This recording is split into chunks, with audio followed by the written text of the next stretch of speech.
FM Online, Saucy and Friends in the Morning, #1 for urban and Caribbean music. We are in the building. It is Boston's on Wednesday. It is Wednesday, hump day.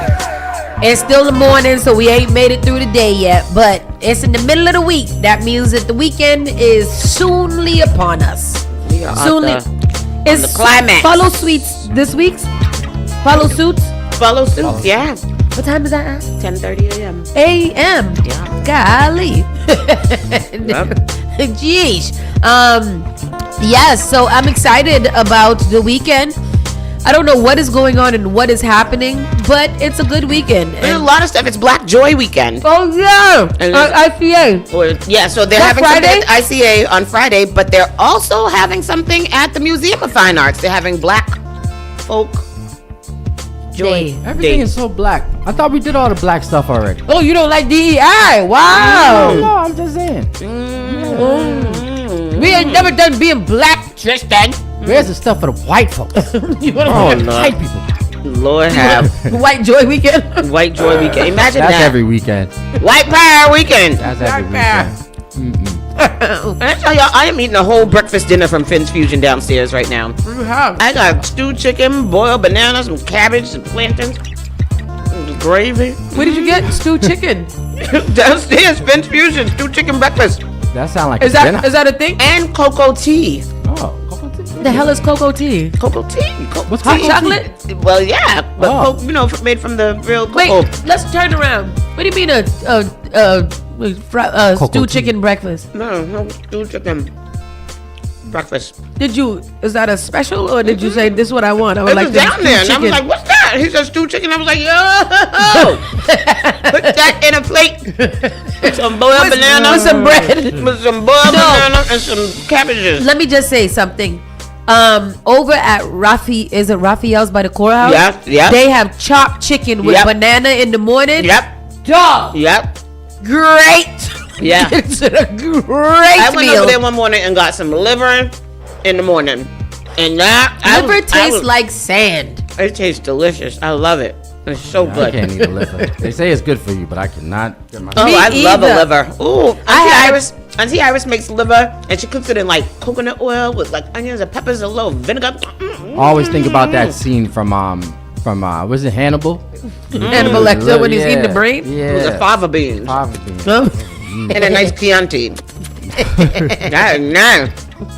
Tristan is tired of being so black, says Schneider. I love it. I love it. Tristan do not like black people. I love it. Like I just love Bell's Furniture. I love Bell Furniture. You know what else is going on this weekend that I just saw? Sorrel and Lime is having a comedy in Lime. Laughing They Lime. are. That is adorable. On 12. Adorable. On 12. On the 12th. That's Yeah. this Friday. It's Friday, yeah. Wow. There's a lot of things going on this weekend, actually. Yeah. Lots of things.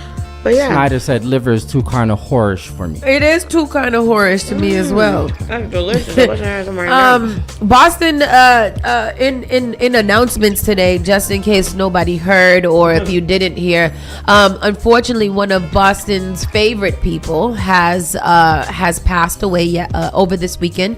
Professor Jeff Gray. He is the host of Hella Black Trivia.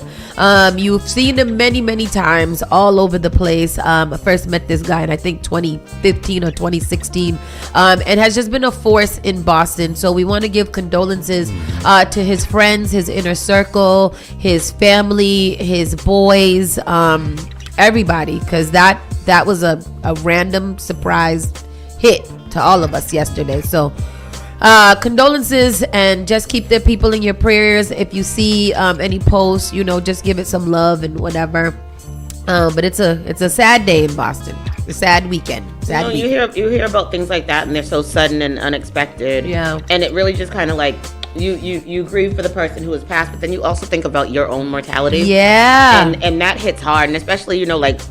Over this 2025 has been a year, Over this year, a lot of people in my age group have passed, and it's really like hard to. I think that's what what hit me the most too, is that these are young people. Yeah, These are young before people. 50. Yeah, these are people around your same age, and you're like, if what is it? Yeah, you know, happening? like What's why? going on? What's happening? Yeah, it's scary. It's very scary. You gotta live your life to the fullest. You gotta make every day a good day, and you gotta find your joy, find your peace. Amen. However you can find it, because life is short and it's so unexpected, and you just never know. You just never ever know. So Sure, speak on it.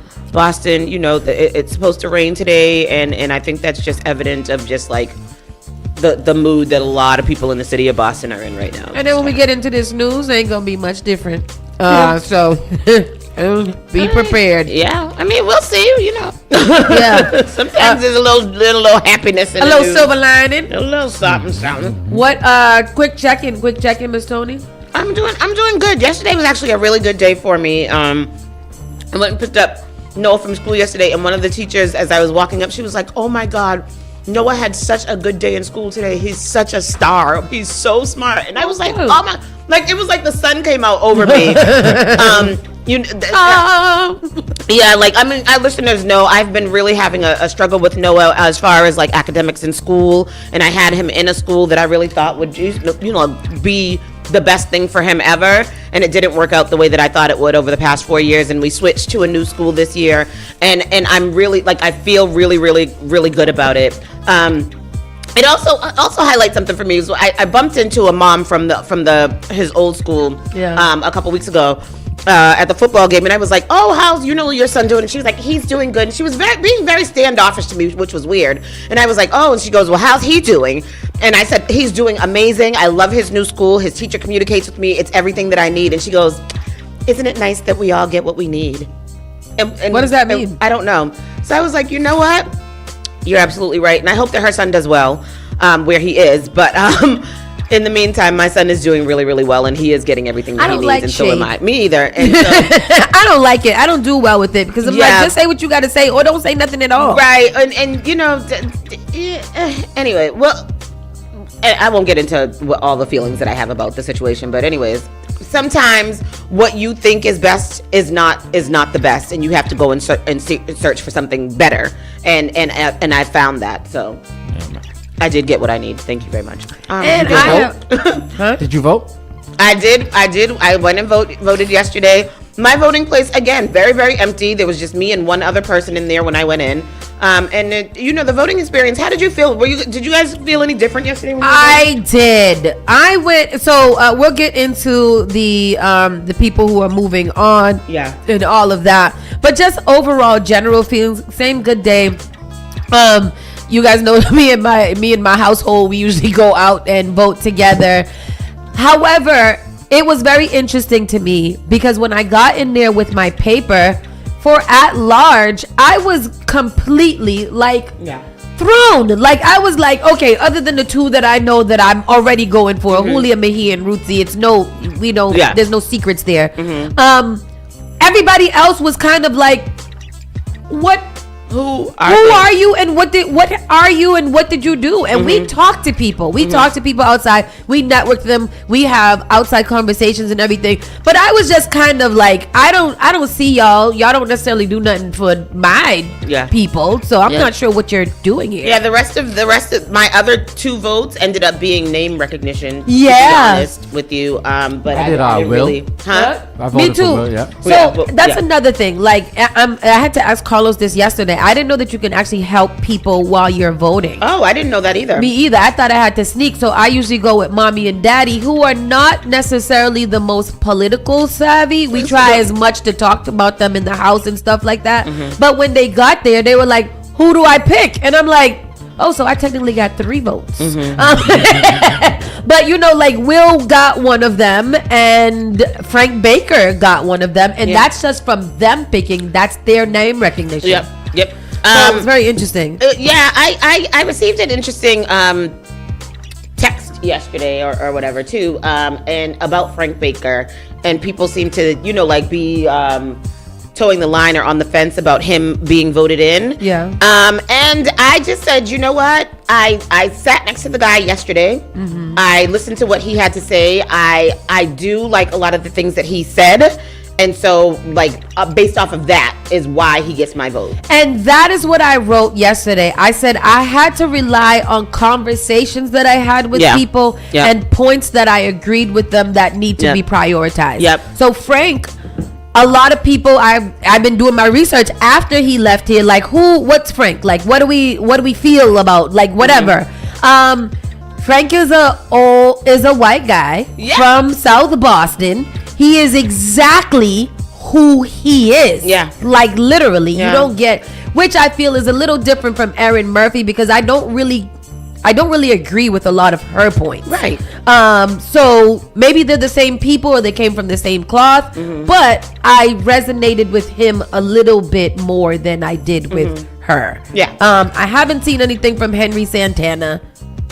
Even whatever. Nothing that inspired me, and I knew his name, but nothing that inspired me to want to give him a vote. Yeah, I felt the same way. Yeah. Alexandra Valdez, I met her once. Very bubbly spirit. She seems about that life, but I didn't know much about her. I remember Will, because he's a massive man, and I remember the conversations that we had with Will and the things that we agreed on when he was sitting here. Right, and also with Will too, what resonated more with me than what he said was just his experience. Like, he's had a lot of experience. He knows what he's talking about. He's been in there, so that that weighs. I know that we're not gonna like everything about everybody all the time. But when people make it a point to make their point, then I'm gonna respect that and stand on it. Was it busy?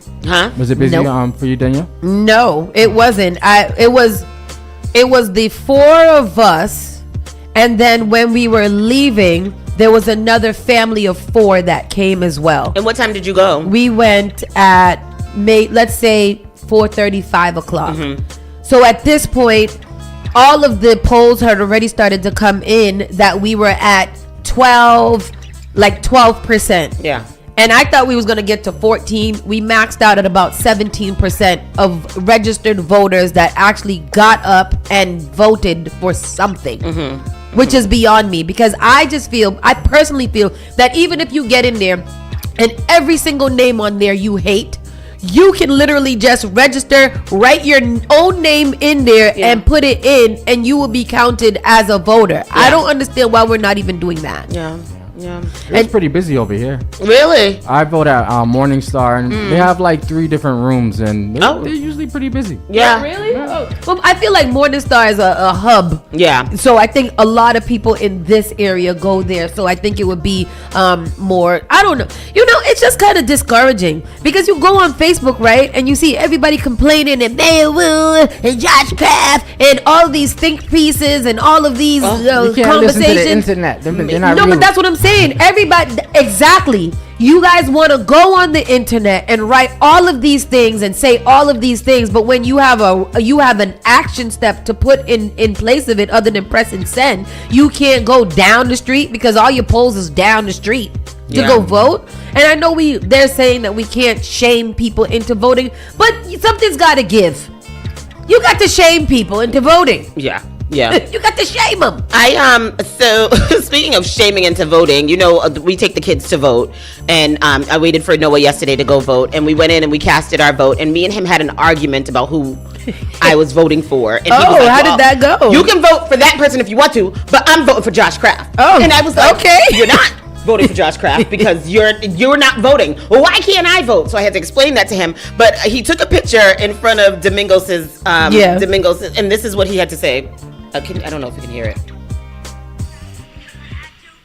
I'm just taking a picture in front of him because I have to. But he was upset with me. Well, you know what? I think that Josh actually resonates with the kids. Yeah. Because the other day we was watching a commercial, and Josh said something like, I can defeat Donald Trump. Yeah. And CK said, you know what? Yeah, I like that. Yeah. I think that he should defeat Donald Trump. And I was like, what does that mean? Take him down. Yeah. And I was like, oh, is that what you... Okay. Yeah. That's fine. That's fine. That's fine. And I go ahead. You want to start the show? Yeah, let's start the show. Let's start the show so we can get into the news. You're listening to Saucy and Friends in the morning with Miss Hot Sauce. Rockstone Triz.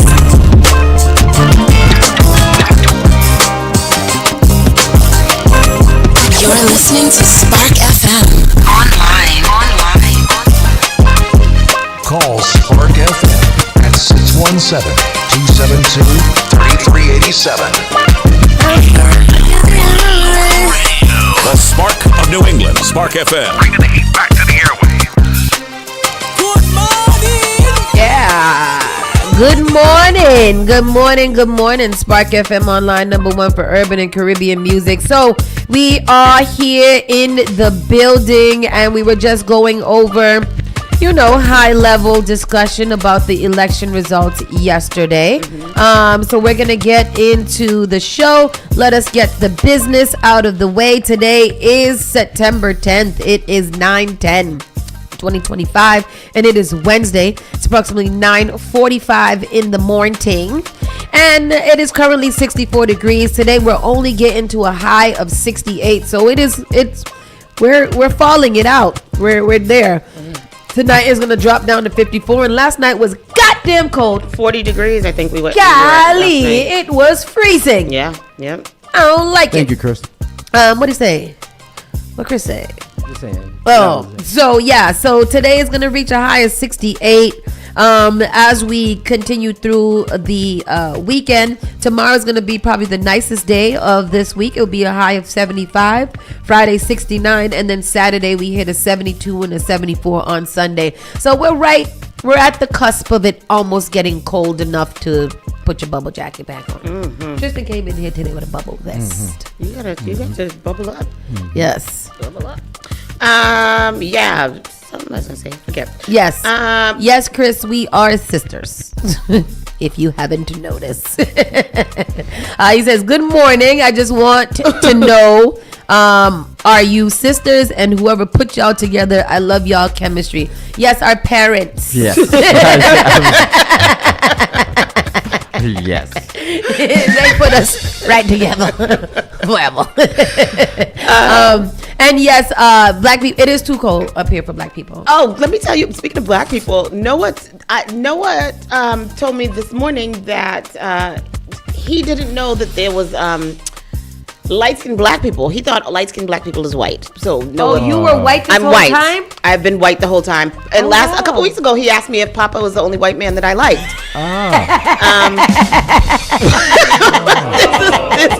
There's a little light-skinned boy that rides on his bus that is sometimes late for the bus stop and comes running down the street. So I asked him yesterday if the little boy was in his class, and he was like, "I don't know who you're talking about." And I'm like, "The little light-skinned boy." He's like, "I don't know, little light-skinned boy. The only boy that comes running is the white boy." And I was like, "No, he's not white. Do you think I'm white?" And he's like, "Yeah." And I was like, "Oh my gosh." Anyway, Must be nice. it's right. If only he knew. If only he knew. Anyhow, This baby thought he has a white privilege in his he life. has a white privilege. Thought he had it. Nope, sorry. Pan on the Plaza, everybody, is September 26th. Pan on the Plaza. It is an experience that not to be missed. So that's going to be September 26th from 5 to 10 p.m. right there on City Hall Plaza with by B Soca, of course. So you guys come on out for that. Don't miss it. Getting into the Around the Way news, going right into it. Michelle Wu crushes in the preliminary election, and Josh Kraft faces an uphill fight. She yoked him. Yeah, and so this goes back to the question that I asked Carlos yesterday, where does he go from here? And let's get into it. Mayor Michelle Wu dominated Tuesday's preliminary election for mayor of Boston with a decisive victory over challenger Josh Kraft that validated predictions showing the incumbent's massive popularity with voters. This matters because 48% percent point margin suggests Wu has replicated and even exceeded the winning coalition she put together in 2021. Wow. Here we go. Let's go to the clip. In very much a way, this was also a race framed by national issues like immigration. Mayor Wu taking on the Trump administration as well during much of this campaign. And they are about to introduce her right now. So I'm going to step out of the shot so you can see that. Is he talking? Yeah.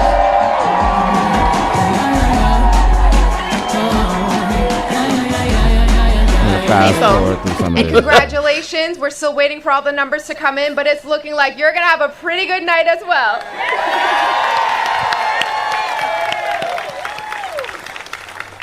Thank you to Kenitra and Angel for leading the way as proud BPS alums. Thank you for all you're doing to build our city. I only know one Kenitra. And thank you to I know, my that's what I'm state like, well, she did go to representative, Belmont Ralph Public Consalvo. Schools. He's been a mentor in public office and a friend for many years. And thank you to each and every one of our elected officials who are here tonight. I'm so grateful and so honored for your partnership and friendship. And thank you to each and every one of you who are here tonight in Adams Park, and to every person who came out to fight for our city.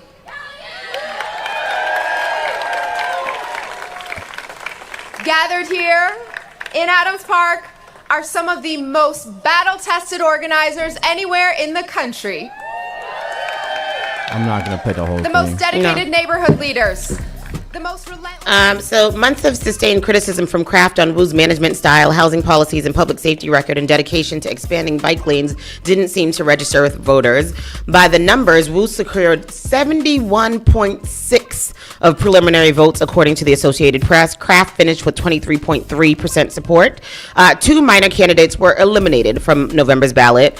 Wu carried the usual progressive strongholds while also performing well in areas where Kraft had hoped to gain traction.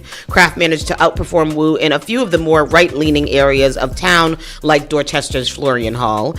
Despite investing $5.5 million of his own money into the campaign, Kraft failed to dent Wu's approval against the backdrop of Boston's conflicts with the Trump administration. That's Carlos. Okay. What's next? Kraft has 8 weeks to bring in new campaign advisors, spend more money, and fundamentally shape the race. Wu will have to maintain her momentum and deal with whatever challenges come her way from Washington, a strategy that's worked well so far. And the bottom line is, instead of a competitive referendum on Wu's first term, the mayor's huge margin of victory in the preliminary means the race could end up a resounding stamp of approval for the progressive Wu. And to beat her, Kraft would need to pull off a full political turnaround, the likes of which Boston has never seen. Oh, boy. It was a slaughter. It was a landslide. Is that what they call it? That's something. It was yoked. Yeah. I don't know what. Hi, Carlos. Welcome to Spark FM. Are you there? Can you hear me? Henriquez? Should be there. Is he there? Hello? Can you Oh, hear me? okay, now we can hear you. Now we can hear you. Good morning. How are ya? I'm well. How are you? You know, a little stuffy. Yeah. A little cautious. Yeah. Yeah. What are you yelling? I don't know.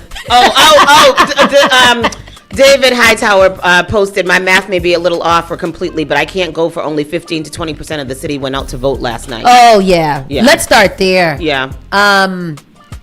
Another. I mean, this was a little bit higher, right? This was a little bit higher. Carlos, what we got to do to make people understand that they got to vote? What we got to do? Yeah. Hello? Is he still there? It don't sound like him. I'm still here. Oh. I'm still here. Can you hear us? It's very difficult to get each individual to vote. They have to see something in it for themselves.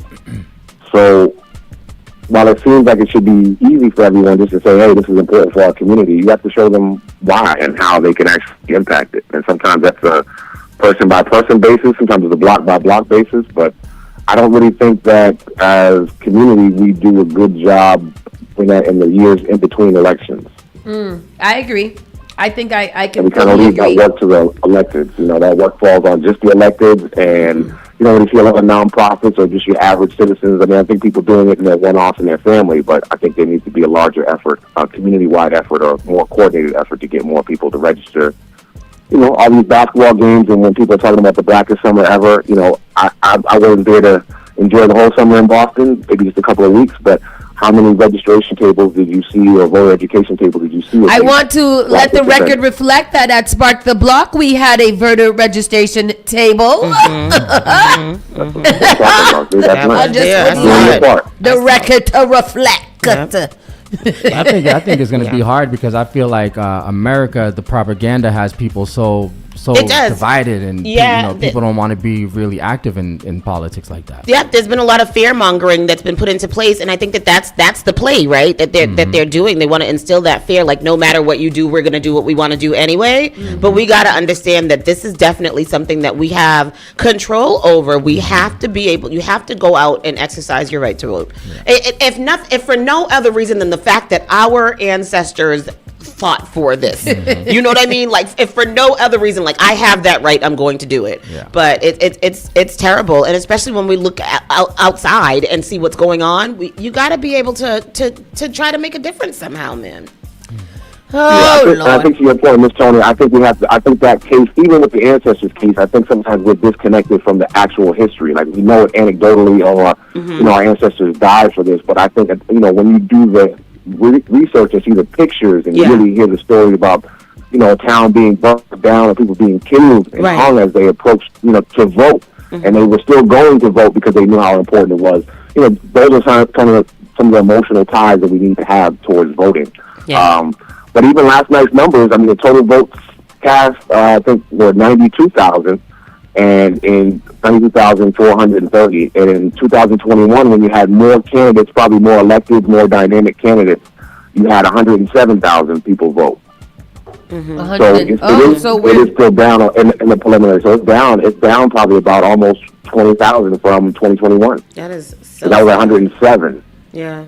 And what would be? Why would we be? How are we going down? Is it just because of the overall political climate? Oh, okay. Yeah, it's also less competitive, right? If you think about, I mean, there might be other factors in terms of people moving and the numbers going down and people leaving Boston, but you have a more exciting race if you have an Andrea Campbell, who's a sitting city councilor, Michelle Wu, who's a sitting city councilor, Anissa Sabi George, a sitting city councilor, Kim Janey. We had 4 councilors who already had their own base in the race for mayor. I think John Santiago, John Barros, names that have been on the ballot. So it pulls out a lot more people from across the city because they have a diverse constituency, right? This, you just had Wu bringing out her team and pretty much Kraft bringing out, and not being a household name, trying to bring out everybody else. So you don't have as much competition, high-end competition, and organizations bringing people out to vote on a day like yesterday. Yeah. Okay. So we need good candidates. We do need good candidates. We do, and that is something that I wanted to. We were talking about going into the polls and the counselor at large races or participants or candidates that we had. It was just one of those that it wasn't as easy as I thought it would be. I went in there, I knew my first 2, and then the other 2 really just had to think about, like, I had to stop and think about who I would want representing my city, what they stand for, their priorities, and that kind of sucked. Yeah. Like that kind of, and I know that if it was hard for me or us people that do this work and talk about it off the time, I don't even know what other people were out there voting on and for. Well, here's the thing, and shout out to one of your listeners and my friend Shanta Simmons. If you get to the poll and you're voting for at large, even when you show up in November and you see the 8 names there, right, the top 8 finishers, and you only really know 2, and I'm just going to pick 2. Let's say you like Julia Mejia and Lucy Louisiane, right, the top 2 finishers, and you don't really like everybody else as much. You can vote for just those 2. You don't have to fill out the other 2 circles. So don't feel pressure that you have to spend the other 2 votes. I feel like a lot of people just didn't realize that. Yeah, that you didn't have to vote. I didn't. You know what? I didn't remember, and I know that. I know that, and now I'm mad. I don't feel bad about the other 2 people that I picked. However, I am mad that I just didn't not circle it. But you have another chance to, so you can and they call it bullet voting when you vote for. So that large race, you can vote for up to 4, which means you can vote for 1, 2, 3, or 4. It's totally up to you. If you want to make sure that you have one favorite and you want to propel them further than everybody else, then just give that one favorite a vote, and they'll fly past. They'll have to move past the other ones. But if you give 4 people a vote, they all move at the same speed when they move up. so they don't get to create a gap. Okay, all right. See, people, when you know better, you vote better, okay? Because now me in there strategizing. Yeah. Right. So now you got 8, and you try to get them down to 4. Absolutely, and that's I mean, they have 2 months to convince me. God damn it. Let's get into the election results. Josh Kraft, Mayor Wu, Domingos DeRosa, Robert Capucci. Wait. Did you? Quick question. Did you get a receipt yesterday? I did. I didn't get a receipt, and I want my receipt. Oh, so they have these new iPads. Yeah. And first of all, this is the first turn off. Shout out to my polling people, but y'all got to train the people prior to when they have to start working on them. Yeah. And if that means that you got to stay some time away and you got to learn it, you got to do a couple of hours to learn it and practice it, do that. Because it took us longer to register than it did for us to actually vote. And I was annoyed by that. But shout out to those nice volunteers over there. Yes. They had nice food as well. And just for those listening, because I also heard that there's stories of some people being asked for ID at the polls, which is just a couple of different ways. But so we're talking about the new tablets that they have the polling location. Hand it to them. No. Do they look? Well, usually, as far as Boston and Massachusetts, the history is usually only when you have moved and are voting in that location for the first time. So if you've been voting there for years, usually you just walk in and they ask for your name and address, and they just match it to the sheet. And then you're able to vote. I always just hand them my ID. I always bring my ID regardless, just in case someone does ask me. But I've never been asked. Showing up with your ID. You know, we got to make sure that our votes is counted correctly. Write my name next to my vote. God damn it. Oh, okay. Sorry. So Michelle Wu. Of the votes that came in, she won 66.3 of them at a 71%. God damn, 71.8. No, she got 66,398, 71.8%. That's of the 71 point. That cheat, golly. And then she did exactly what they said in that last poll. She won by almost 50%. Oh yeah. Yeah. So that poll, while we said it might be inaccurate depending on where you're doing that poll. If you do a good cross section of the city, you can make your poll very accurate. And this one seems to be very accurate. What was also interesting? Mike Dees did the same thing. He put a little poll on his Instagram. And it came out this same exact way too. Get it, Mike Dees. You better be out here doing the work. You know these young. Shout out to Mike Dees, because that means he's got a broad crop of people listening to him. He does. Similar numbers. And it was very interesting. Like that's a different whatever. But shout out to him. Domingos. At first I was kind of crushed because I thought that Robert Capucci was going to beat Domingos out of his numbers, but the final numbers showed that Domingos got at least about almost 400 points more than him, or 400 votes more than him. Oh wow! So that was good, because I never in my life saw Robert Capucci ever, except on a paper for a forum. Yeah, I've never even seen a video of him. Does he talk? Yeah, but there's probably residents somewhere on the opposite side of Boston saying the same thing about Domingo. So that's not to either one of them, but I just say, you know what I mean? And that goes back to how much money you have to be able to reach voters, right? It takes a certain amount of dollars in campaign donations to be able to create mail or video and then get it into your hands.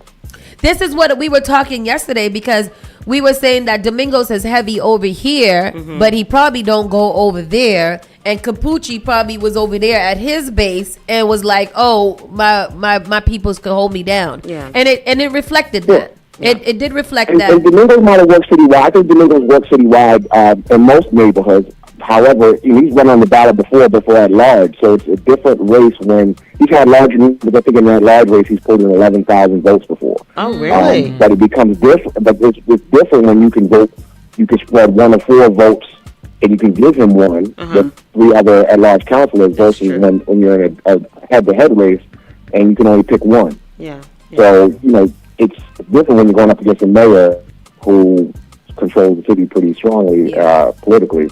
Your numbers change. So where does this put Domingos in line for? I definitely think that Domingos deserves something, a city council, something in this city, at large, or something. Yeah. So what does him doing this in this? Does it put him in position for anything to do well? Well, there's those of us that probably would have preferred if he ran for at large because it would have allowed more people to get behind him. Yeah. But that's a personal decision that he would have to make whether he wanted to run for that large seat again after this.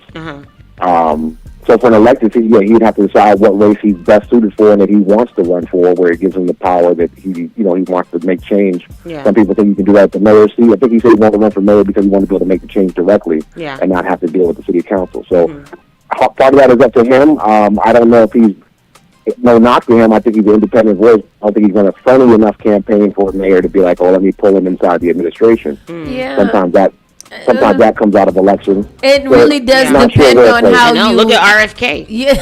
Right. Don't but do it's also that. what the community wants for him. So those that support him need to continue to lift him and need to continue to echo his words if they believe in his messaging, because he does it whether he's running for office or not. So people need to continue to follow him, continue to listen to him if they believe in what he's saying and work and support his work. Yeah, I agree fully. Going down the list, who do we have next? Then we have city councilors for District 1. City councilor. How did we do there? Gabriela Coletta Zapata. Zapata. I don't know her, but I've heard her name many times. Who's Gabriela?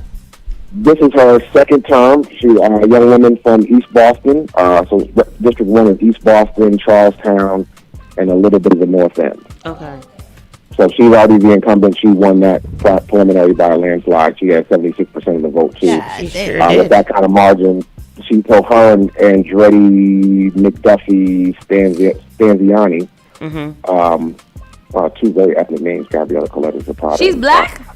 No. Gabriela's Latina, and other ethnic name. I'm assuming that is an Italian surname. Yeah. I do know Zapata's a Honduran last name. Is it? Mm-hmm. Yep. Yeah.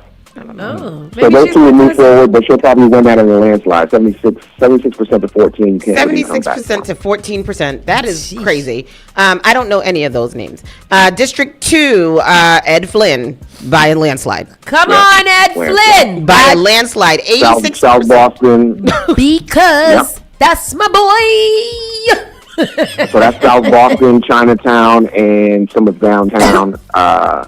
Going right up to Methadone Mile. Yo, he folded all the other candidates like a sandwich. That was his votes came in at 8,250. The next one after them was 629. Yeah. That's insane. Yeah. Does he live in that area? You have to live in that area in order to campaign for that area? Yeah, you have to be in the district, yeah. Okay. I mean, Ed Flynn, that's named, you can't really have a bigger name. There's not many names bigger than Flynn in the city of Boston. Yeah. So, born and raised in South Boston, lived there his whole life, son of a mayor. Yeah. Pretty tough to beat. Former city council president.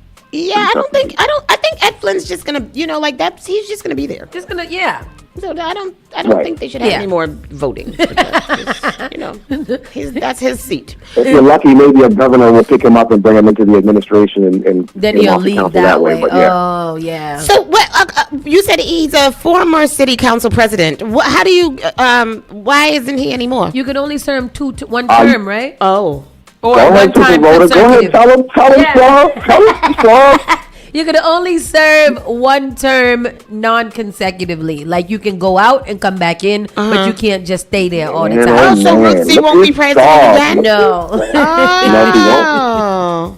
I just learned that the other day because I was like, I think you taught me that literally the other day. So I be listening. I be paying attention. I'm just happy you retaining the lesson. Then we go to District 4. Where's District 3?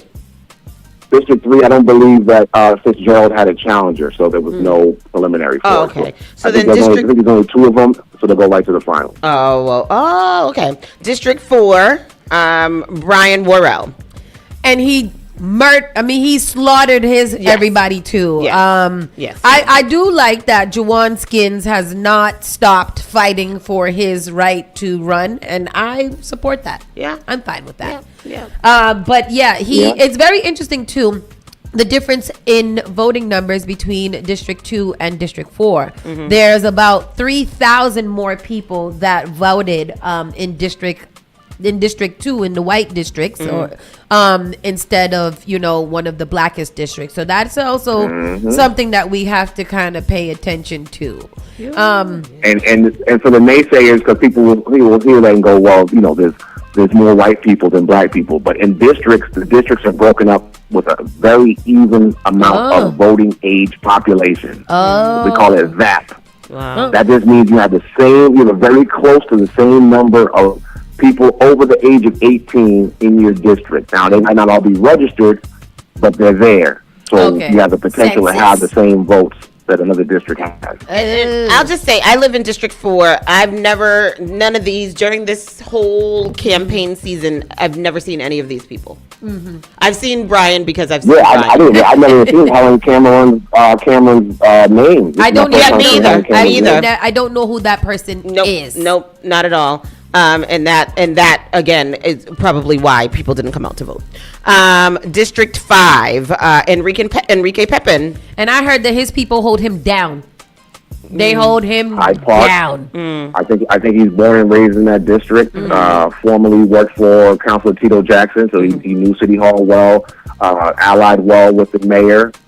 So there was kind of a coordinated campaign, but he's the incumbent as well. So 8,000 votes to Winston Pierre, who finished second with 2,900. Which he didn't do as bad as everybody else did in these district races. Winston was, if you listen to Winston, he knew what he was talking about. He definitely knows what he's talking about. Yeah, but I don't know if he knew more than what like that hardcore name recognition and community that Pepin had. Remember, Enrique Pepin just got in there last year too. So who did he beat out last year? I think it was whatever that was Arroyo. 2 years ago. It was Arroyo. Ricardo Arroyo. Yep. Oh, and that's not, so he didn't really beat him out. He was out. Yeah. Oh, okay. Well, but again, he had a good, because I won't say it's all because of the mayor, but he's allied with the mayor.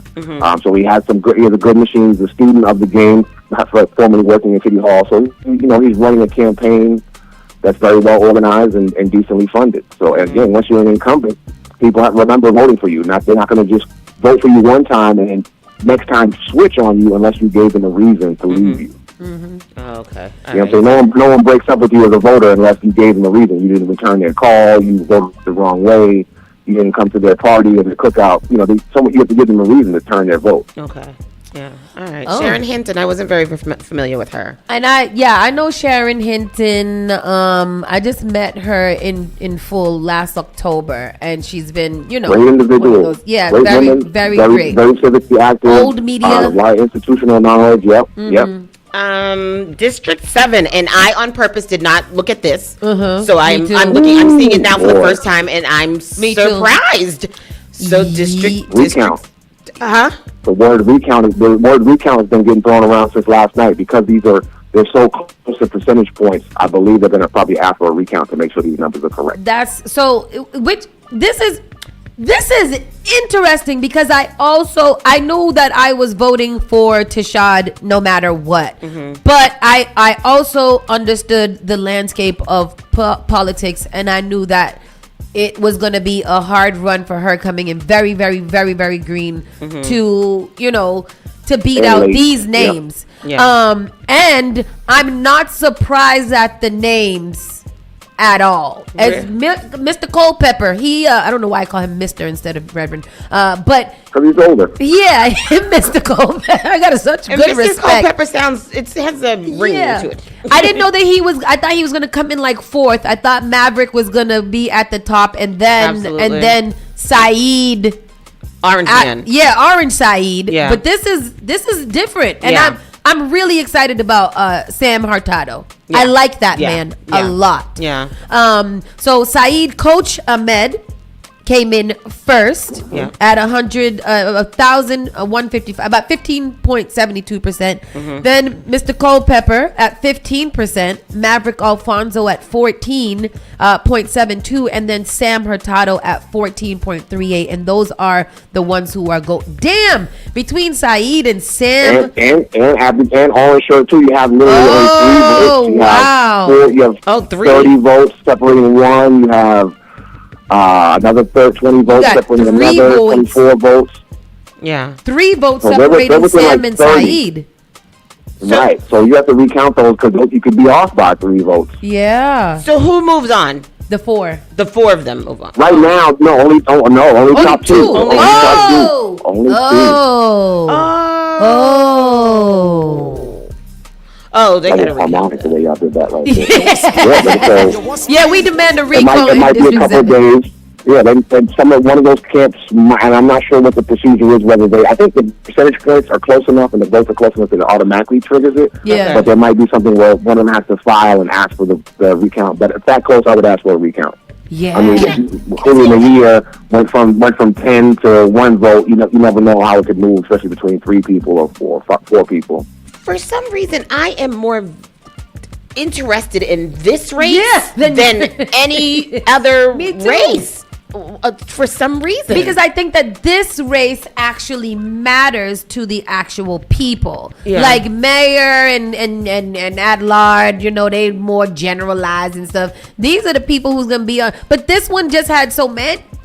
This is so interesting. Right. So interesting. So Saeed Abdi Karim, who was endorsed by the former councilor Tanya Fernandez Anderson, finished 4th. So we don't know. I remember you asked that question, like whether her endorsement helped or hurt. He finished 5th. Yeah.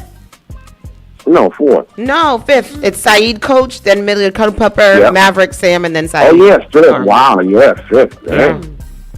And so then that top 5 is close. Is very close. Wow. Yeah. The bottom was very close too, which is, I mean.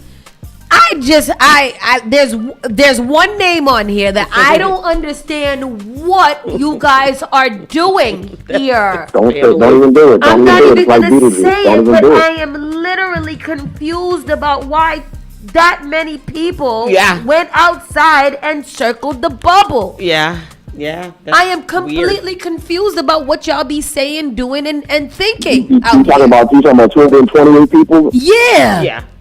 Yeah. Who did it? It's got to be name recognition just from people walking down the street and maybe seeing the one poster that thing has out there. So I don't really know what y'all are, but I'm glad that he's too far down. I don't know. Tashad got one of my 119 votes, so and then people wrote in 39. I should have went in there and wrote my own goddamn name too. That's very interesting. But so how long do we have to wait for the recount, you said? It should happen in a couple of weeks. It shouldn't happen. It shouldn't take more than a week or 2. Yeah. The total votes cast in D7 were ballots were 8,000. Total votes 7,349. Oh, D7, get it together. We couldn't even hit 10,000. Yeah. Then city councilor at large. City councilor at large. So that's the next one. This played out very interesting too. What? Well, kind of the way it's supposed. I mean, the 2 longest standing incumbents won the first 2 spots. The city council president usually tops the ticket. Mahia's been there the second longest, and so she's second place with 42,000 votes behind Lucy's 45,000 votes. 42,000. That's great. Yeah. See how they're picking up their and usually they're right below the mayor's numbers. Ellie Murphy with 38,000, almost 40,000, almost 39,000 votes, and then Vinny Santana in the 4th place position with 30,000 votes. And I'm just rounding up for people listening. I'm just estimating. Frank Baker in the 5th spot with 26,000 votes. Then Valdez with 18,000, Marvin 13,000, Willanoa with 11,000. And it continues to drop 7,000. Well, the last 2 people I've never heard of in my entire life: Rachel Nicole Mieselman and Eve Marie. She's a Republican. It's usually either found on Twitter in the Boss Polly hashtag often. Eve Marie Jean. I've seen that name, but I've never met the person. So how many people from this one move on? 8. 8. Oh, 8. Top Oh, okay, 8. the top 8. Okay. So you'll have Henry, Frank Baker, Valdez. So you'll have, let me count that again to see how many we got. We have Ruthie will move forward, Mahee will move forward, Murphy will move forward, Santana will move forward, Baker will move forward, Valdez will move forward, McAleer will move forward, and Will and Noah will move forward. Oh, well, good. Well, all right, well. So that's you'll going to be an lose- insane you- race too. Yeah. Yeah. So Well, you we're have, really at yeah, and you have 2 races. factions really moving in that. You have 3 factions. You have Ruthie Louisiana, who I think could probably stand alone, but enjoys a good relationship with Mayor Wu. I think I've seen them campaigning together. She was the one who announced Mayor Wu last night. Right, so that shows an allyship right there. Julia Mejia is standing alone. I've seen her campaigning on her own. Yep. Yeah, she talked not to us really, about that with yesterday. anybody else. So very independent stance. Murphy and Baker have been seen campaigning with the craft team, kind of in coordinating and helping each other out. Henry Santana does kind of do the same thing with. I'm gonna have to dig into Henry Santana a little bit because he's just so unmemorable to me, and no disrespect to him, but he's been there now for a full term, and I just am not. I just don't get. I have not. I've connect everybody. I just have not been able to connect with him. Honestly, I saw his name just now, and I was like, "Ain't he the one from Hyde Park?" and I can't. I'm not in a place where I can fully disclose. I do know that he has had some private issues that has impacted his life. I don't think it's impacting his work per se. Yeah. Far away to tell, but I'm sure it has some impact on a campaign. You know, when you're campaigning, you have to get up basically every day. You have to do your job if you're elected, or if you're not elected, and then you still have to find time either before work and after work to campaign. So if you have something going on in your personal life, it can be a major drain or problematic for you to be able to get out and get all these neighborhoods and be visible. So I'm not making an excuse for him, but No, I mean it's perspective. And I think a lot of people could make better decisions based on perspective and hearing other, factors that might have helped in these types of situations. But we'll do our duties in the next 8 weeks. Yeah, 8 weeks. To try to get everybody who has moved on, who is going to be on your ballot for November, in here at some point. So if anything, and you guys don't care about anything else, just tune in on a Tuesday from 9 to 11 so you can find out about your city. That's all we're asking you to do. Just listen to the people to make a good decision after. How do you feel about all of this, Carlos? I enjoy it. I enjoy the conversations. I know, some people get into it and it's very emotional for some, but I enjoy people from the communities I grew up in talking about their civic life, figuring out how to make it better, figuring out who the leadership is that they can believe in, holding those people accountable. While it seems like it's painful for some people and drama filled, this is the kind of drama we actually do need in our communities to get people active and talking about the things that matter. So I'm all for it. I agree. Yeah, absolutely. Well, we'll see. We'll keep on track. We'll keep tapping you in for our political commentary. Thank you for your time and helping us to work through these results. Yeah, thank you. Absolutely. And we'll see you again soon. Yeah. Yes. Thanks, brother. I appreciate what you guys are doing and educating the residents of Boston, the listeners of Spark FM, and I look forward to joining y'all on further Tuesday. Yes, sir. Bye. Thank you, Carlos. Have a great one. You too. Be well. Be free. We are free. I'm just over here praying. We're gonna take a quick commercial break to reset, and then we'll come back with our with the rest of our news. Spark FM Online. You're listening to Saucy and Friends in the morning with Miss Hot Sauce, Miss Tony, and Rockstone Triz. Your #1 local radio. The Spark of New England, Spark FM. Bringing the heat back to the airwaves. Finally Home is a must-read, step-by-step guide that will equip any first-time homebuyer with the knowledge they need to confidently make informed decisions. This book provides answers in simple and clear terms to most, if not all, of the questions you may have about credit, homeownership, and generational wealth. Finally Home equips the reader with the confidence to be engaged with the home buying process without feeling vulnerable or exploited. Tailor-made real estate easy is not just a catchy hashtag. It is real estate agent and radio personality Taylor Andre's goal. A goal to simplify one of the most challenging processes you will go through as an adult. A goal to educate you properly on credit and teach you the strategies to finding the home of your dream. It is not just a good book or an easy read. It is the secret to a seamless home buying experience.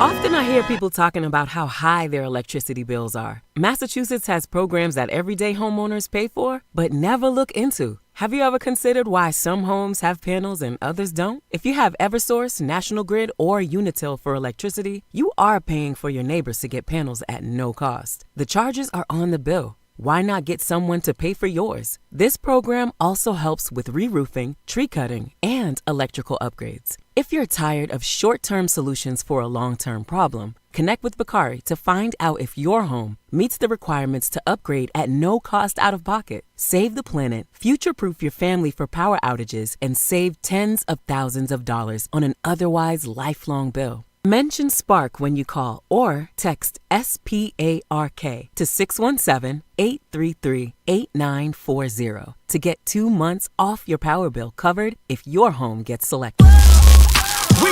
Boston's new home for urban Caribbean music. Spark FM. Spark FM. Playing all your favorite hits from reggae. Spark FM.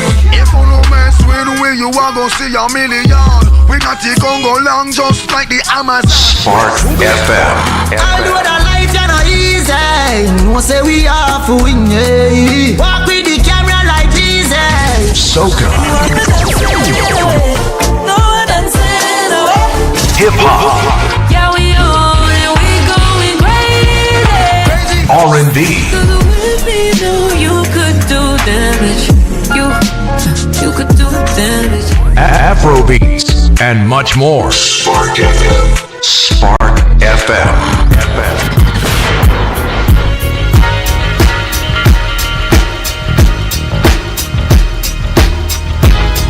You're listening to Saucy and Friends in the morning with Miss Hot Sauce, Miss Tony, and Rockstone Triz. Good morning.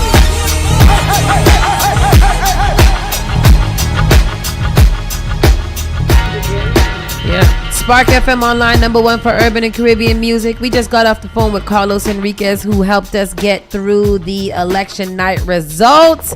The city of Boston is heating up because we got so many things going on, and now we prepare for the November elections to see who will be the leaders of our great safe city, Boston, Massachusetts. Let's get back into the around the way news, figure out what else is going on in your city.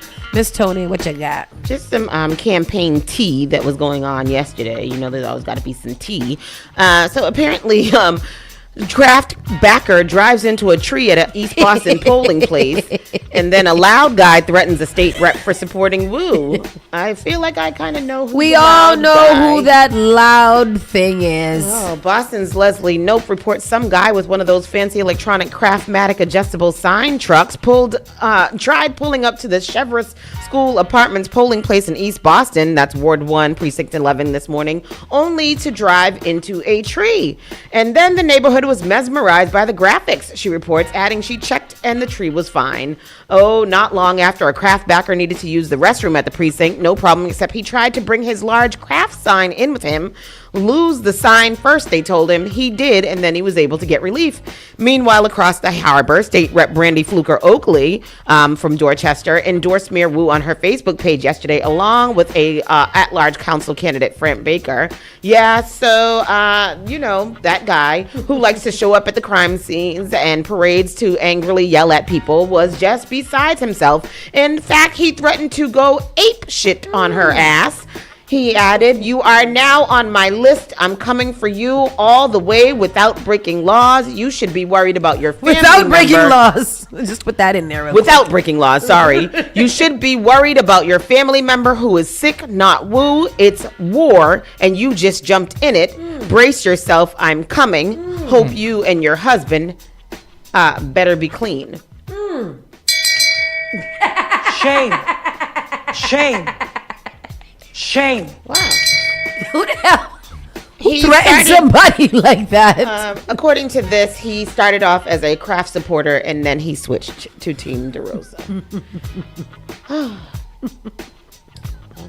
That's Boston expands Double Up Food Bucks program to Dorchester and Roxbury. What is the Double Up Foods Bucks? Because I never heard of that. Me either, because I'm like, what I got to do with it? How I got to get it? Boston Mayor Michelle Wu has announced the expansion of the Double Up Food Bucks program to 2 new grocery stores in Dorchester and Roxbury. The new initiative will support low-income families. So Boston Mayor Michelle Wu has announced the expansion of the Double Up Food Bucks program to 2 new grocery stores in Dorchester and Roxbury. The new initiative will support low-income families, residents, including the approximately 143,000 Boston residents who participate in the SNAP program. By expanding access to affordable and fresh fruits and vegetables at sites across the city of Boston, city departments have expanded Boston's Double Up Food Bucks DUFB program to 2 new grocery stores, Nubian Markets in Roxbury and the Dorchester Food Co-op in Dorchester. These additions join the following grocery store participants: Bella's Market, Davies Supermarket, El Valle de la Sultana, and La Union Market and Butchery. The Boston Public Health Commission and Office and Food Justice have also developed a citywide marketing and outreach program about farmers market programs to help residents facing limited grocery budget access fresh fruits and vegetables. No one should face barriers when it comes to feeding their family nutritious food, said Mayor Michelle Wu. Thanks to our partners at the Boston Public Health Commission and Office of Food Justice, we're able to expand these critical programs to improve access to fresh fruits and vegetables across the city. With this diverse set of initiatives, we're building a stronger food system for our community and making Boston a more accessible home for everyone. Overseen by the OFJ, the DUFB program allows individuals to receive a 50% discount on fresh fruits and vegetables, and to receive the discount at point of purchase. How do you get these bucks? They can use their EBT card and request the Double Up discount program. So you go to these places, you get a 50% discount on fresh fruits and vegetables. You just use your EBT card and request the Double Up discount, which is 50% off. I got $27 left on my Sunbucks. By the way, parents, be reminded, you have to use your Sunbucks by October 1st or you lose them. So if you still have those, go ahead and use those to get these fresh fruits and vegetables at 50% off at these places. How did I get my Sunbucks card? You didn't get one? They gave it to me in the mail? Yeah, they sent it in the mail. Can I get another one just in case? Yeah, you gotta call and get it because you only have until October 1st to use it. That's gonna be one shopping experience. It's only $120. I mean, it's crazy. It's free $120, but it that is just one shopping trip. Thieves stealing cell phones outside of Boston bars and draining bank accounts, police say. I've been seeing this a few times over the past couple of weeks. The Boston Police Department is issuing a warning after a string of recent cell phone thefts targeting people leaving nightclubs and bars in the city late at night. Police said the recent incidents have been reported in downtown, Back Bay, Fenway, and Seaport neighborhoods of Boston. According to police, the thefts have been reportedly mostly between 11:30 p.m. and 2 a.m. Town area in the Back Bay, Fenway, and Seaport in the hours between 11:30 at night and 2 a.m. The thieves are using different tactics to get the phones, according to police, like offering the person a ride, just pickpocketing them, or simply threatening them with violence. Once they have the phone, they're using apps like Venmo, PayPal to steal money. Wow. Boston police are warning people tonight What's wrong with y'all out here? So I'm watching Sneaky Pete, which is, y'all need to watch that. But it's a good show. Sneaky Pete is a con man, and he does some pickpocketing, and he does it so slick. So if these thieves are on that level, get on my level. Props to them, because pickpocketing is an art. It's a con show. It's like a TV show about like all those con things and pulling off a job Trump. And things like. What'd you say? Donald Trump. Pretty much. Donald Trump. So they've been doing that. They've been, resorting to all of these things. And if nothing else, just threatening with violence. I thought that was funny. Scaffolding collapse in Boston South End. One injured. So I was seeing on the news this morning how they had to go and rescue somebody. They had to stop the construction going on.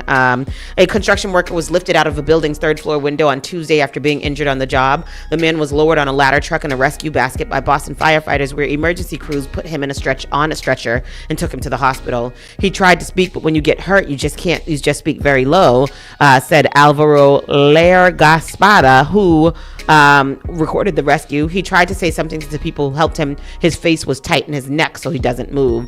The incident took place around 11:30 a.m. as crews were working to convert an old building into condos on Albany Street in the South End.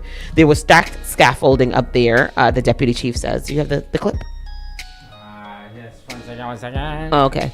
That's a very old building, very constructed. And not only that, building. we've spoken about a few scaffoldings falling in the city. Yeah, Albany Street. Oh. Maybe about like 2 months ago, there was another one.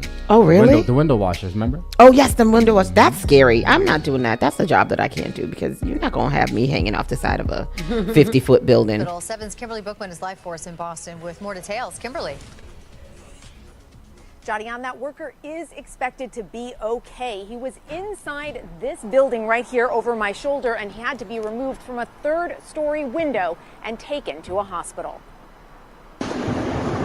Lifted out of a building's third-floor window, a construction worker hurt on the job is placed into a rescue basket by Boston firefighters. The injured man is then lowered on a ladder truck where emergency crews put him onto a stretcher and take him by ambulance to a hospital. He tried to speak, but he looked like, when you get hurt, you just speak very slow, So he tried to say something to the people, who tried to help him. He was very tight, the face and some neck, so he doesn't move. It all happened around 11:30 this morning as crews were converting an old building into condos on Albany Street in the South End. There was stacked scaffolding up there, so terrible. Yeah, I'm glad that he's okay though, because that's scary. I don't know how they even do that. Like, go up there. I would have to be harnessed out. There would have to be 4 points of bungee related to me and pushed on me and attached to me, because that's scary. Seriously, I'd have to have them hooks all in betwixt my legs and things like that, because I'm not doing that. I can't do it. What else do we have here? A grandfather was denied a COVID vaccine coverage despite Governor Healey's order for everybody to be able to get COVID vaccines, and that's just really, really sad, and that's awful. Massachusetts Governor Maura Healey announced at a press conference that insurers in the state will be required to follow vaccine guidelines based off of the State Department of Public Health recommendations and not the CDC or any federal agency. Despite this, some people are finding that they are being denied coverage when getting a COVID shot.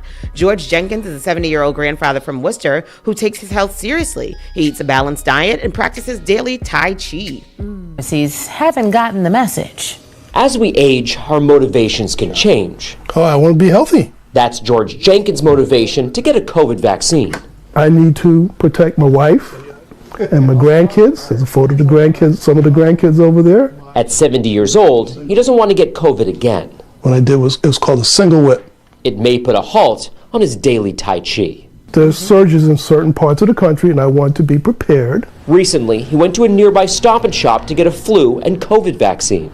And they told me that while they had the COVID vaccine, my insurance didn't cover it. Jenkins has a United Healthcare Medicare Advantage plan. Sometimes when that's not covered, I also have my Medicare card. I have both. I pay for both. Only he says Medicare didn't work because his health insurance was supposed to cover it. I called United Healthcare, spoke with a rep on the phone, and they confirmed that they weren't covering it right now. United Healthcare. And I asked them when, and they gave me very vague answers. On United Healthcare's website, it says that most United Care health plans include COVID-19 vaccines. Recently, Governor Maura Healey announced that insurers will have to cover vaccines based off the State Department of Health recommendations, not federal. It will cover the full range of recommended vaccines, including flu, COVID, as well as children's vaccines. We reached out to United Healthcare and Medicare for comment. We heard back from United Healthcare. They wouldn't comment on George's case, but said they are committed to covering COVID-19 vaccines. Medicare told us they're looking into what happened. So then when Medicare didn't, they told me that I could get the shot and pay $200. I'm assuming you don't want to pay $200. I don't want to pay $200. Instead, he will try again in a few weeks, hoping to get it covered. In Worcester, I'm Mike Sullivan, WBZ News. United Healthcare don't want to act better after what happened? Because these insurance company are like the MAGA people. They don't give a goddamn if you come for them. They just ride somebody else to start snatching your money. It's so sad. Wow, that's we live in a terrible. sad world, okay? A sad world. They better they don't know about Luigi Mangione. Huh? They don't know about Luigi Mangione. Y'all better cover everything that these people want all the time. Release Luigi. See, this is what I'm not saying anything. I'm not gonna say nothing bad about them. Leave them alone. MBTA begins their late night service and offers free transportation for 4 weeks. That is so cool. Get it, MBTA. Boy, I tell you, that free buses really be freeing. I saw a report the other day that said, this morning that said the MBTA's transit system has been voted #1 in the country. So, yes. Because although we complain so much about our transit systems, it really is one of the best ones out there in America. I wouldn't say everywhere else because we know the Asians got us beat. However, in America, I think Boston is looked at one of the best public transportation situations. It is. I mean, from the outside looking in. Yeah. We got privy lines to the knowledge because we live here. Yeah, we got lines everywhere that goes to everything for everyone all the time, everywhere. Yeah. And despite our small little briefings on what's happening on the T, we still ain't close to what be happening on the public transit in New York. That New York is not a real place. New York is a third world country. The MBTA has debuted an extended late night service and introducing the new offering with a free transportation incentive for the next 4 weeks. In August, the MBTA announced it will be extending evening service by approximately an hour on all 4 subway lines, the Mattapan Trolley on Friday and Saturday nights, and several bus routes, including some on the Silver Line. The timing of final evening trips will vary by mode of transportation, but they typically launch between midnight and 1 a.m. The MBTA also stated that all subway lines, bus routes, ferries, commuter rail lines, and ride trips will be free on Fridays and Saturdays beginning at 9 p.m. through the end of service on the following days. You ain't got to get no Uber to come home from the club. You just call the ride. Shit. September 13th and 14th, 19th and 20th, 26th and 27th, and October 3rd and 4th. You can get a free ride on the MBTA. We're not doing this as a pilot. We're doing this as a regular service change. MBTA General Manager Philip Eng, we got to get him in here, stated when MBTA officials announced the changes on August 12th. We're a public transit system. We do it to provide a public service, and there's a lot of people that need it to rely on the service that haven't been able to use it. That is awesome. Get it, Philip Eng. I like him. Evening service will be extended by nearly an hour for the Blue Line, Green Line, Mattapan Line, Orange Line, and Red Line on Friday and Saturday nights. Evening service will be extended by nearly an hour for bus routes 23, 28, 57, 111, and 116 every night of the week. This service extension will also apply to bus routes 1, 22, 39, 66, 110, SL1, SL3, and SL5 on Friday and Saturday nights.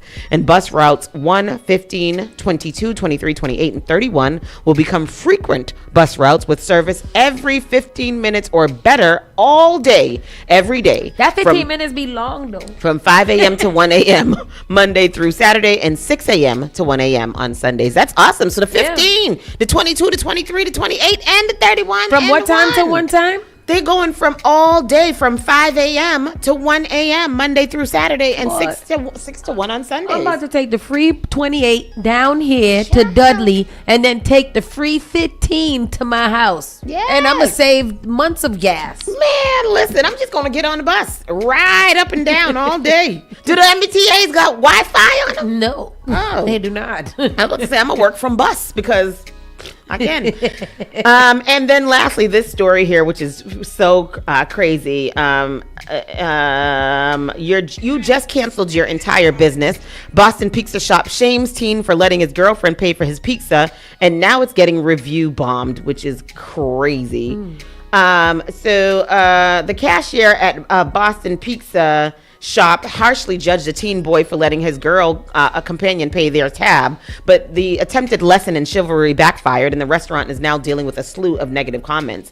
TikTok user Halftime King of Pizza, that's the place right across from TD Bank North, where you go get the big slices of pizza, is a Boston pizzeria located across from the TD Garden. It live streams its operations on Twitch, I guess, every day. In a July 31st TikTok clip with more than 200,000 views, an employee whose name is Justino serves up slices to a pair of teenagers. The scene starts out innocently enough. The boy orders the slices and thanks the worker when he receives them. The situation takes a turn, however, when the girl pulls out her phone to pay the bill.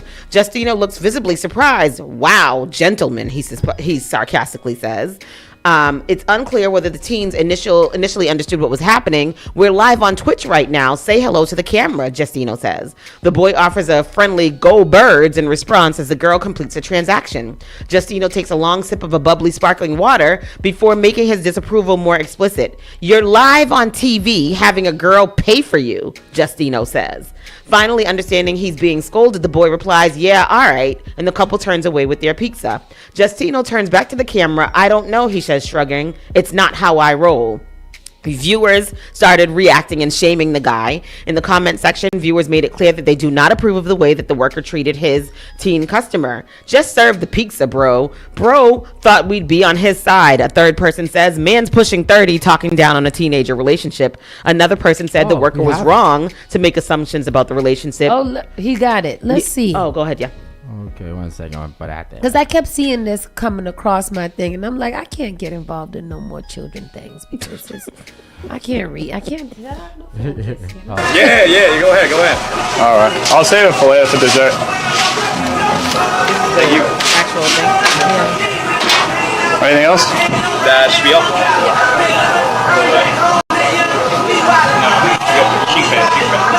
Wow. Gentlemen, we're live on Twitch right now. Say what up to the camera. Yo.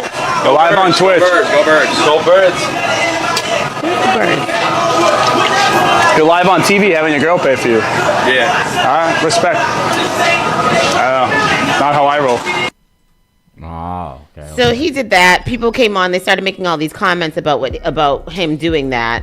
And then I hope it's just a skit. The follow-up, though, someone you just canceled your entire business. It appears that the video also started to go viral midway through the week. On Friday, Justino posted a follow-up video to apologize. You know, I want to apologize to them first, and then I want to apologize to y'all. Was it that serious? Because like that, just not how I want to treat customers that come into the shop. I just want to take full responsibility. He also relieved that he's been suspended from the restaurant and will take some time off and return as a better person. "I owe you guys a lot." In the comments that follow up, some commenters indicated they believe Justino only issued an apology after the restaurant was flooded with negative Yelp reviews in response. Its page does feature an unusual activity alert, and the reviews are currently disabled. I'm hearing you. Was it that like we canceling people over you paying for your girl? I mean, but like, mind your business, Justino. Like, you know, like he was trying to embarrass the boy on Twitch because they stream on Twitch. Yeah. So that's not cool. But then to like be, you know, people on Twitch commenting, that's one thing. Yeah. This thing went completely viral. Yeah. Over 200,000 views. And then people, you know, like now, you know, in light of how people are, they're flooding the business page. With Which is so crazy because this one man working at the place. Yeah. It should not be the reason why somebody else's business goes down. Why are we streaming? I don't. That's what I was wondering too. Why are they streaming on Twitch in the first place? And did I know that they were streaming on Twitch? Because I feel like I get pizza from there all the time. Me too. Y'all don't have my permission. And what is it fun to watch people come get pizza? What is Twitch? Y'all better stop. What is it? What is it like? What like? Why would that be? Why would that be something that you stream on Twitch? That's more of what I'm guess asking. Me too. And I guess for me and the whole streaming life in general. Yeah. Am I literally just hiring someone to follow me around and keep the camera on live the whole time? Is that the concept? I'm not mad at it. I just want to know, is that what we're doing? And what is it about the watchers, right? Like, I understand we have this show, we do a different show every day. We talk about different things, and we do stream on Twitch, right? But like the Kai Cenat, I'm not coming for him. Yeah. But what is that people are watching? What is so like? What is it that people are watching? We won't understand that. We just too old. Because he's not like a podcast, right? Like that's not what that's considered. Well, technically he is. He's like a video cast. Okay. A streaming video cast. I guess when the young man Speed came here the other day, it was just live streaming. It was just wherever he. Again, in those scenarios, he's setting up activations or he's going to different places, so I can see and I can understand. But for everybody else, streaming, I'm just. Like you'd be like, I should have a camera crew follow my life all the time. Yeah. Is that what we're doing? I think that's what we're doing. That's what the streaming is. Yeah, I think it's just a camera crew that follows you. You must have an exciting life. Yeah. And the camera crew follows you throughout your day. Mm-hmm. I mean, maybe you know what? Our next event, we gonna live stream the whole entire next because event. even with the boys, they like to watch, Apollino Cappuccino. Sorry. Well, but they like to watch other people playing video games. Yeah. And it's just like, what is the interest of that instead of you just playing the video games yourself?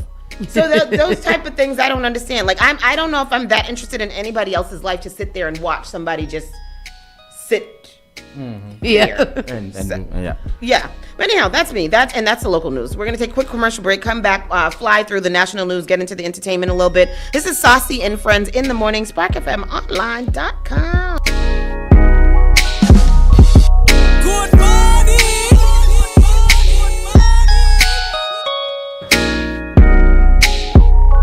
You are now listening to Spark FM. How serious is youth vaping? Irreversible lung damage serious. 1 in 10 kids vape serious, which warrants a serious conversation from a serious parental figure like yourself. Not the seriously know-it-all sports dad or the seriously smart podcaster. It requires a serious conversation that is best had by you. No, seriously, the best person to talk to your child about vaping is you. To start the conversation, visit talkaboutvaping.org. Brought to you by the American Lung Association and the Ad Council. Often I hear people talking about how high their electricity bills are. Massachusetts has programs that everyday homeowners pay for, but never look into. Have you ever considered why some homes have panels and others don't? If you have Eversource, National Grid, or Unitil for electricity, you are paying for your neighbors to get panels at no cost. The charges are on the bill. Why not get someone to pay for yours? This program also helps with re-roofing, tree cutting, and electrical upgrades. If you're tired of short-term solutions for a long-term problem, connect with Bakari to find out if your home meets the requirements to upgrade at no cost out of pocket. Save the planet, future-proof your family for power outages, and save tens of thousands of dollars on an otherwise lifelong bill. Mention Spark when you call or text SPARK to 617-833-8940 to get 2 months off your power bill covered if your home gets selected. Looking for a meaningful way to engage with your community and make a difference? Volunteer with the Massachusetts Senior Medicare Patrol Program and help prevent Medicare fraud. Visit masmp.org. This project is supported by a grant from the U.S. Administration for Community Living. Each and every Saturday night from 6 to 9 p.m. inside the Avenue, where you bring the drinks and we bring the vibe. My name is Gary Banton alongside my co-host Big Trini right here in SparkFMOnline.com, the #1 place for soca, hip-hop, R&B, and more. Each and every Saturdays from 6 to 9 p.m. It's the Avenue. Boston's new home for urban Caribbean music. Spark FM. Spark FM. Playing all your favorite hits from reggae. Spark FM. If you no mess with we, you are gonna see a million. We got the Congo long just like the Amazon. Spark FM. I know that life is not easy. No say we are for winning. Walk with the camera like Jesus. Soca. Hip hop. Yeah, we on and we going crazy. R&B. You could do damage. You could do damage. Afrobeats and much more. Spark FM. Spark FM.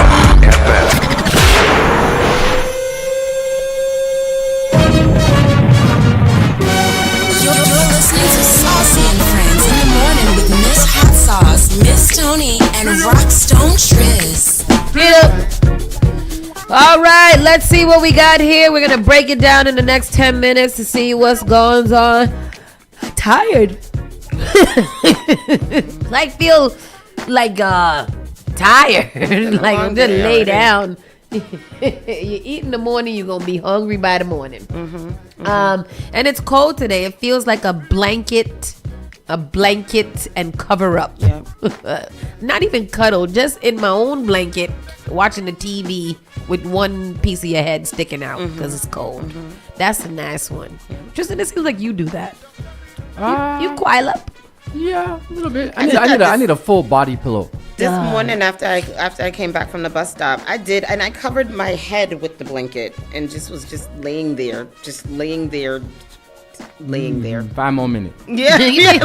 I'll count to 17 and then I'll get up. Yeah, man. Senator Ruben Gallego seeks to block Ashley Babbitt from military funeral honors. Absolutely. And I think that Ashley Babbitt is the one who got shot down from trying to pry open the doors of the Capitol building with her teeth, probably. She was a deranged, psychotic, crazy person that tried to defy the odds of a gun and pretty much throw herself through a window and got shot down.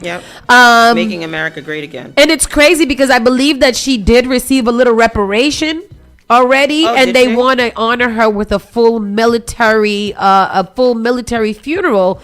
And I'm really just concerned because you got shot because you were being a traitor, insurrectionist. Yep. What would give you should be dishonorably discharged posthumous.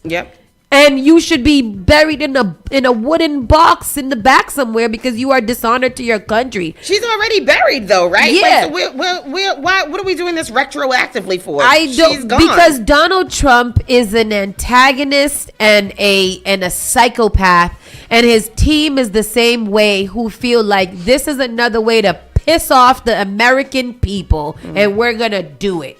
There's no need, there's no rhyme, reason, or anything for this. Well, so I'm confused. If Ruben has anything to do with it, it is not happening. Well, good. According to him. Let's go, Ruben, because we stand behind you, because dash away her.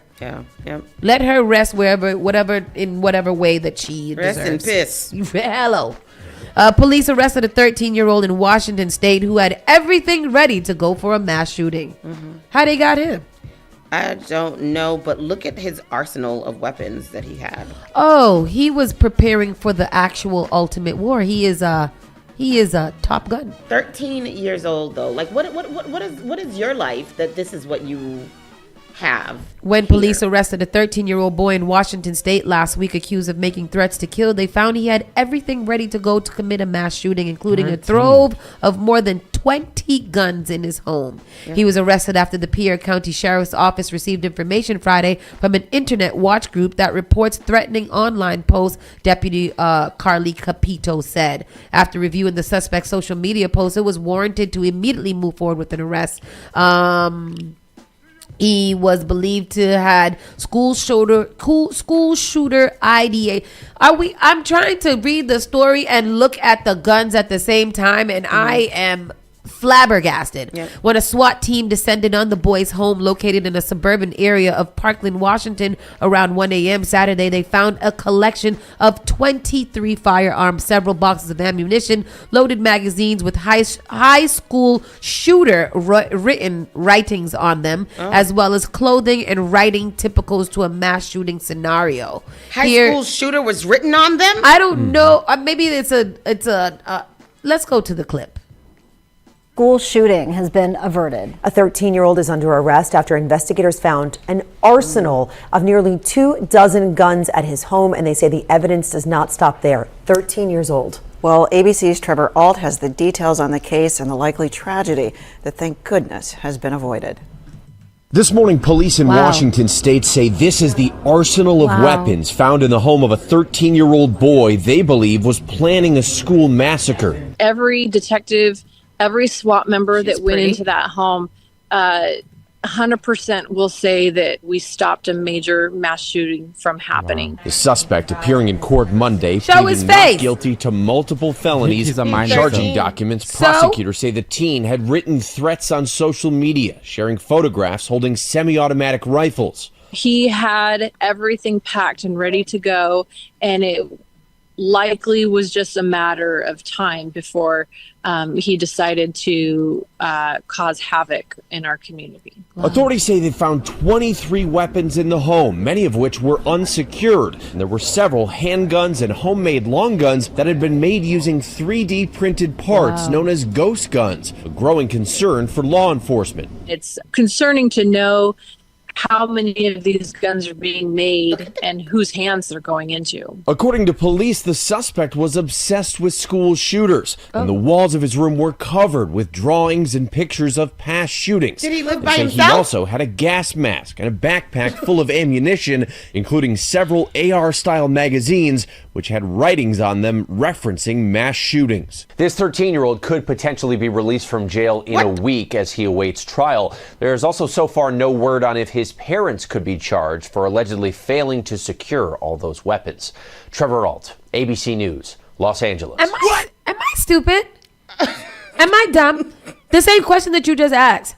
You in this house, you 13 years old. Your parents don't know what the hell is on the walls of your room? That's these where you should be like, get the F out of my room, Mom. You effing B. And the mom probably gets out. That's crazy. I swear for God, CK demanded that I plug in his iPad, and when I threw it at him, then he stopped demanding it because I don't know what are you doing. You know, black parents, they'll be like, what, you don't want me in your room? They will take the whole room, the whole door off the because They didn't say his personal space.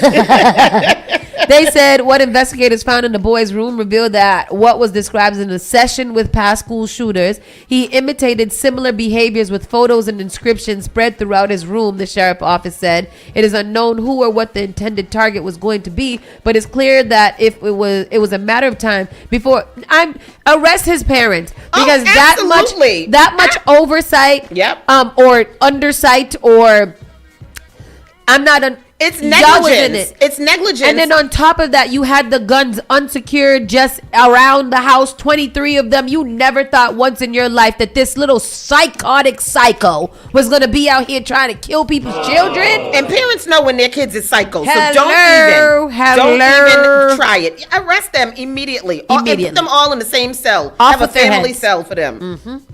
Detain them and send them to Uganda. Oh my gosh. To fright the front lines of this way, all the little kids that want to be out here shooting guns and mass shootings. Yes, give them a gun, recruit them into the army, and put them on the very front lines of a war. Go at it, have at it, young man. Get it done. Yeah, you little psychopath. What a little psychopath.